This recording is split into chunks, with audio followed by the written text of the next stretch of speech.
छात्रों, आज अपन चर्चा करते हैं ऐसा इंजन के अंदर इग्निशन सिस्टम के बारे में। जो डायग्राम आपको दिखाई दे रहा है वो है कोयल इग्निशन सिस्टम।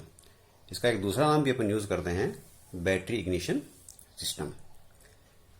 तो इसके अंदर जो डिफरेंट आपके एलिमेंट्स जो दिखाई दे रहे हैं, उस एलिमेंट के बारे में अपन चर्चा करें। उससे पहले ये एक नंबर का जो पॉइंट है, कौन कौन से एलिमेंट्स इस सर्किट के अंदर यूज करते हैं उसके बारे में बात करें। ये आपकी बैटरी, जो कि लगभग यदि 4 व्हीलर की अपन बात करते हैं तो 6 से 12 वोल्ट के आसपास की बैटरी अपन यूज करते हैं। इसके अंदर ये पॉजिटिव टर्मिनल है, ये नेगेटिव है, तो पॉजिटिव मतलब इस साइड में आपकी करंट मूव करेगी। 2 नंबर का जो पॉइंट है छात्रों, ये है इग्निशन स्विच। यानी सर्किट के अंदर यदि अपने को करंट फ्लो करना है, इग्निशन जब अपने को रिक्वायरमेंट होती है स्पार्क प्लग से, तो सर्किट को आपको बंद करना है, तो ये आपका इग्निशन स्विच है ऑन ऑफ करने के लिए। 3 नंबर का जो ये एलिमेंट है छात्रों, ये आपकी इग्निशन कोयल। इस इग्निशन कोयल के अंदर ये प्राइमरी कोयल कहलाती है, ये सेकेंडरी कोयल। ठीक है, इसके 3 पॉइंट आपको दे रखे हैं। ये वाला जो पॉइंट है ये कहलाता है हाई टेंशन टर्मिनल, और ये वाले जो टर्मिनल है ये आपके हैं लो टेंशन टर्मिनल। तो लो टेंशन वाला टर्मिनल एक तो आपका इसमें इग्निशन स्विच की तरफ कनेक्टेड है, और दूसरा जो लो टेंशन टर्मिनल है वो आपका इस 5 नंबर का जो पॉइंट है, जिसको अपन कहते हैं ये कॉन्टैक्ट ब्रेकर है 5 नंबर, तो इस कॉन्टैक्ट ब्रेकर से आपका ये कनेक्ट है। और जो हाई टेंशन टर्मिनल है आपका, जो कि सेकेंडरी वाइंडिंग से कनेक्ट है, वो आपका इसके अंदर जाकर के आपका जो 6 नंबर का जो पार्ट है, जिसको अपन ने डिस्ट्रीब्यूटर कहा है, इस डिस्ट्रीब्यूटर से कनेक्ट होता है। तो ये जैसे मैंने आपको बताई दिया, ये आपका कॉन्टैक्ट ब्रेकर, और ये 4 नंबर जो आपका पार्ट है ये आपका है कैपेसिटर है, ये आपका डिस्ट्रीब्यूटर है। तो जैसे अपने जो डायग्राम आपका बना हुआ है, डायग्राम आपका 4 सिलेंडर इंजन का डायग्राम है। तो ये जो आपकी हाई टेंशन टर्मिनल से जो हाई वोल्टेज आपको मिलता है, ये हाई वोल्टेज आपको 4, क्योंकि 4 सिलेंडर अपन यूज कर रहे हैं, तो डिस्ट्रीब्यूटर जो आपका है, डिस्ट्रीब्यूटर 4 अलग अलग सिलेंडर पे आपके जो है हाई वोल्टेज को ट्रांसफर करता है। और ये हाई वोल्टेज जो है फाइनली आपको दिख रहा है यहाँ पे, ये 4 जो है आपकी स्पार्क प्लग है, जिसको 7 नंबर से अपन ने डिनोट किया है।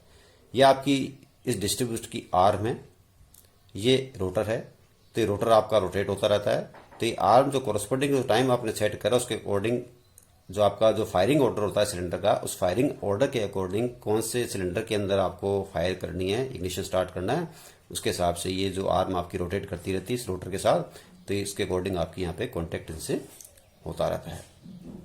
ठीक है, अब छात्रों अपन बात करते हैं कि इसकी वर्किंग है, या वर्किंग से पहले अपन बात करें कि सिस्टम की जरूरत क्यों पड़ती है। छात्रों, जैसे आपको पता है कि जो अपन स्पार्क प्लग यूज करते हैं, स्पार्क प्लग का आपने डायग्राम देखा भी है, तो स्पार्क प्लग के जो बीच में जो इलेक्ट्रोड है उसके अंदर जो गैप होता है, उस गैप को क्रॉस करने के लिए, या अपन दूसरी बात करें 2 इलेक्ट्रोड के बीच में स्पार्क प्रोड्यूस करने के लिए जो वोल्टेज आपको चाहिए, वो वोल्टेज आपका है 12,000 से लेके 25,000 वोल्ट के आसपास रिक्वायरमेंट है। और जो बैटरी आपने यहाँ पे यूज कर रखी है, बैटरी लगभग 12 वोल्ट के आसपास की है। तो 12 वोल्ट से आपको 12,000 से 25,000 वोल्टेज स्पार्क प्लग में स्पार्क प्रोड्यूस करने के लिए जो चाहिए, उस वोल्टेज को प्रोड्यूस करने के लिए अपने सारा अरेंजमेंट आपको किया गया है। अब इसकी वर्किंग की अपन बात करते हैं। तो वर्किंग के केस में क्या है, बैटरी से आपकी जैसे सबसे पहले अपन क्या करते हैं, इसको स्विच को ऑन करते हैं। जैसे आप स्विच को ऑन करोगे तो करंट आपकी फ्लो होना यहाँ पे चालू हो जाएगा, और करंट जब आपकी फ्लो होगी तो इस प्राइमरी सर्किट के अंदर, या प्राइमरी जो वाइंडिंग है, प्राइमरी वाइंडिंग के अंदर आपकी करंट जो है फ्लो होगी। ये छात्रों, ये जो इग्निशन कोयल की जो अपन बात कर रहे हैं, एक तरह से इग्निशन कोयल आपकी जो ट्रांसफार्मर का जो फंक्शन है आपने देखा होगा, सेम उसी पैटर्न पे आपकी ये काम करती है। ये इसमें कोर है, कोर के ऊपर अपने प्राइमरी वाइंडिंग और सेकेंडरी वाइंडिंग होती है, और सेकेंडरी वाइंडिंग के जो नंबर ऑफ टर्न्स होते हैं वो लगभग प्राइमरी वाइंडिंग से 100 गुना के आसपास ज्यादा होते हैं। ठीक है छात्रों, 100 गुना के आसपास नंबर ऑफ टर्न्स होते हैं। और इसका जो फॉर्मूला पर निकालते हैं वोल्टेज वाला, तो जितने नंबर ऑफ टर्न्स होते हैं, जितने सेकेंडरी कोयल के अंदर ज्यादा होते हैं, उसके अकॉर्डिंग आपको जो हाई वोल्टेज मिलता है। तो एक तरह से आपका स्टेप अप ट्रांसफार्मर की तरह काम करता है। ट्रांसफार्मर का फंक्शन क्या होता है, जब आप कहीं भी किसी भी कंडक्टर के अंदर करंट फ्लो करवाते हो तो एक मैग्नेटिक फील्ड प्रोड्यूस होता है। अब मैग्नेटिक फील्ड प्रोड्यूस होता है, और जैसे आप करंट को ब्रेक करते हो तो जो मैग्नेटिक फील्ड या जो मैग्नेटिक फ्लक्स आपका प्रोड्यूस हुआ था, वो मैग्नेटिक फ्लक्स में चेंज होगा। और जब मैग्नेटिक फ्लक्स में चेंज होगा तो उसके अंदर ईएमएफ इंड्यूस्ड होगा, और जब ईएमएफ इंड्यूस्ड होगा तो सेकेंडरी जो आपका सर्किट है, सेकेंडरी सर्किट के अंदर वो करंट या हाई वोल्टेज जो है वो प्रोड्यूस करेगा। जो हाई वोल्टेज या करंट की जो अपन बात करते हैं वो नंबर ऑफ टर्न्स पे डिपेंड करता है। तो जैसे मैंने कहा इसके अंदर 100 गुना के आसपास ज्यादा जो है वाइंडिंग्स नंबर ऑफ टर्न्स होते हैं प्राइमरी कंपैरिजन में, तो जो वोल्टेज आपको है उसी अकॉर्डिंग आपको उतना हाई वोल्टेज जो आपको मिलता है। तो एक तरह से जो इलेक्ट्रोमैग्नेटिज्म का जो कंसेप्ट है वो इलेक्ट्रोमैग्नेटिज्म का कंसेप्ट जो है हाई वोल्टेज जनरेट करने के अपन काम में लेते हैं। अब आता है जो प्राइमरी वाइंडिंग की जो अपन बात की, प्राइमरी सर्किट की जो अपन बात कर रहे हैं, इसमें फ्लक्स चेंज होगा क्यों? फ्लक्स चेंज ऐसे होगा, उसको अपन आगे देखें। तो प्राइमरी वाइंडिंग से करंट होती हुई आपकी इधर से होती हुई कॉन्टैक्ट ब्रेकर के अंदर आ रही है। अब क्या जो कॉन्टैक्ट ब्रेकर आपका कनेक्ट है इसमें स्टार्टिंग में, तो आपकी करंट इसमें होती हुई यहां पे चल जाएगी। जैसे कॉन्टैक्ट ब्रेकर आपका ब्रेक करता है यहां से, यानी ये जो तो पॉइंट जो पॉइंट आपका हटता है, तो इन दोनों के बीच में एयर आ जाता है। जैसे एयर आता है तो एयर का रेजिस्टेंस इतना ज्यादा हो जाता है कि यहां से जो करंट है वो करंट आपकी यहां से यहां तक फ्लो नहीं हो सकती। तो इसलिए सर्किट में अपन ने क्या लगाया, कैपेसिटर लगाया, जो कि इसके पैरेलल में कॉन्टैक्ट ब्रेकर के पैरेलल में इसलिए लगाते हैं कि जैसे यहां पर रेजिस्टेंस ज्यादा होता है करंट आपकी इधर फ्लो होना चालू हो जाती है और जो कैपेसिटर वो चार्जिंग होना चालू हो जाता है। तो इसका एक फायदा ये होता है कि यदि आपने नहीं लगाया होता तो यहाँ पे जैसे आप इसका ओपनिंग चालू होती तो यहाँ पे स्पार्क प्रोड्यूस होना चालू हो जाती, क्योंकि करंट तो आपकी फ्लो होती इधर से। तो स्पार्किंग से क्या होता है, जो कॉन्टैक्ट ब्रेकर है, कॉन्टैक्ट ब्रेकर आपका खराब हो जाता है, तो आपको जल्दी जल्दी चेंज करना पड़ता है इसके लिए। तो इसके लिए अपन ने क्या किया, कैपेसिटर लगा दिया इसमें। तो यहां से जब इसको ओपन होगा तो करंट आपकी इधर फ्लो हो जाएगी, तो एक कॉन्टैक्ट ब्रेकर जो है इस पर स्पार्किंग नहीं होगी। अब जब यहाँ पे जो आपका कैपेसिटर ये चार्ज हो जाएगा, तो चार्ज होती क्या, जो करंट आपकी आ रही थी करंट आपकी फ्लो होना बंद हो जाएगी। तो क्या हुआ छात्रों, सडनली क्या हुआ, जो करंट आपकी आ रही थी करंट आपकी तुरंत बंद हो गई।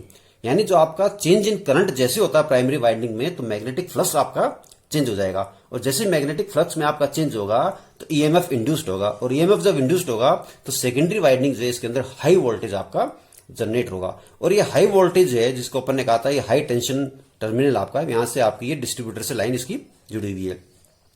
और जिस स्पार्क प्लग में आपको स्पार्किंग प्रोड्यूस करनी है, तो ये जो आर्म जो है डिस्ट्रीब्यूटर आर्म, वो आर्म उस पर्टिकुलर आपकी कनेक्शन से कनेक्ट रहेगी, और जो हाई वोल्टेज है वो हाई वोल्टेज आपका इधर जाते हुए स्पार्क प्लग के अंदर जाएगा, और स्पार्क प्लग के जो दो इलेक्ट्रोड है उनके बीच में तुरंत जो आपकी स्पार्क प्रोड्यूस हो जाएगी।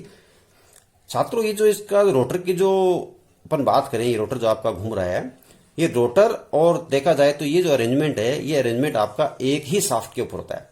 क्योंकि जो कॉन्टैक्ट ब्रेकर है, इस कॉन्टैक्ट ब्रेकर को खोलना बंद करना, तो जब इसको खोलेंगे अपन उसी केस में आपका हाई वोल्टेज जनरेट होगा, और वो हाई वोल्टेज आपको यहाँ पे ट्रांसफर करना है। तो एक आर्म के ऊपर जनरली क्या होता है, जैसे इसकी अपन जो क्रैंकशाफ्ट होती है, क्रैंकशाफ्ट से आपकी कैमशाफ्ट कनेक्ट होती है, और कैमशाफ्ट से आपका ये रोटर जो है वो कनेक्ट रहता है। तो यदि आपका 4 स्ट्रोक इंजन है तो क्रैंक के 2 रिवोल्यूशन में आपका एक ये चक्कर काटेगा। तो एक रिवोल्यूशन जब ये घूमेगा तो एक रिवोल्यूशन में आपको 4 बार पावर स्ट्रोक मिल जाएगा, 4 बार स्पार्किंग होगी तो 4 पावर स्ट्रोक आपको मिल जाएंगे। तो 720 डिग्री के अंदर आपको एक तरह से हर 180 डिग्री के अंदर आपको एक पावर स्ट्रोक जो है वो मिलता है, इसके अंदर रहता है। उसके अकॉर्डिंग ये जो दोनों सिंक्रोनाइज होने चाहिए आपस में, कब ये तो दोनों सिंक्रोनाइज कब हो गए, तो इन दोनों का अरेंजमेंट भी एक शाफ्ट के ऊपर ही कैम शाफ्ट के द्वारा कनेक्ट कर दिया जाता है। तो जब ये कॉन्टैक्ट ब्रेकर होगा तो उसके अकॉर्डिंग आपका रोटर और ये जो कॉन्टैक्ट ब्रेकर कब आपको ब्रेक होना है उस हिसाब से दोनों का अरेंजमेंट सिंक्रोनाइज अरेंजमेंट इसके अंदर होता है।